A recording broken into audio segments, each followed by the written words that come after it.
Allora, voglio ricordare che Resistere Veneto è equidistantissimo sia dal centro-destra che dal centro-sinistra.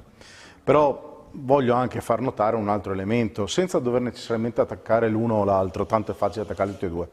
Detto questo, voglio fare un esempio banale, ma che sia concreto e che dia la visione della razionalità. Allora, se noi andiamo indietro di parecchi anni e andiamo all'inizio degli Stati Uniti, o meglio, un po' più avanti dell'inizio.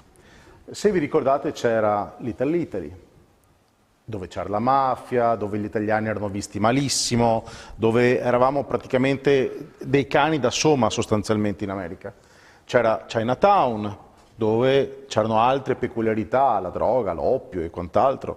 C'era la zona degli irlandesi, comunque c'era, parliamo di New York, era suddivisa dai vari immigrati. Oggi New York è una città cosmopolita, si sono integrati gli italiani, ci sono stati i sindaci italiani, si sono integrati gli irlandesi, i tedeschi, tutti. Gli unici che hanno avuto e che hanno ancora una difformità culturale rispetto a quella che è la massa statunitense sono per certi versi, ovviamente non tutti, quelli legati al mondo China, perché comunque la cultura di base è molto differente. Anche se c'è stata una parte di integrazione, gli altri sono integrati perché le fondamenta comuni erano moltissime.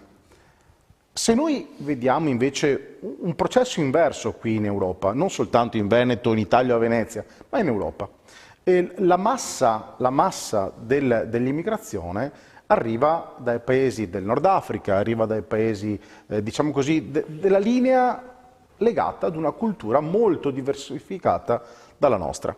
Secondo voi, lo chiedo a voi che state ascoltando e guardando la televisione da casa, è più facile che si integri, passatemi il termine, c'è stata un'immigrazione di albanesi 30 anni fa, c'è stata l'immigrazione dei rumeni, ecco, è più facile che si integri nella città, nel nostro comune, un rumeno, un albanese, un bulgaro o un musulmano.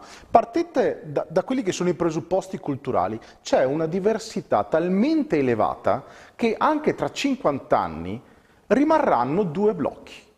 Perché? Perché non c'è la volontà del entrare nella cultura. Quando sento Paolo Bonafè, con il quale non voglio assolutamente entrare in scontro perché non c'è motivo di farlo, che mi parla di persone che vogliono fare gli imprenditori, ma accidenti, è ovvio che ci sono, e ne conosco anche di bravi tra le altre cose. Il problema è il mantenimento invariato della cultura intrinseca delle loro usanze. Parliamo di usanze, magari fossero solo usanze, è proprio religione, e quello diventa, come diceva poi anche Busetto, un elemento dirimente che non può essere, che non può avere un elemento comune. Quindi, per loro la religione è Stato.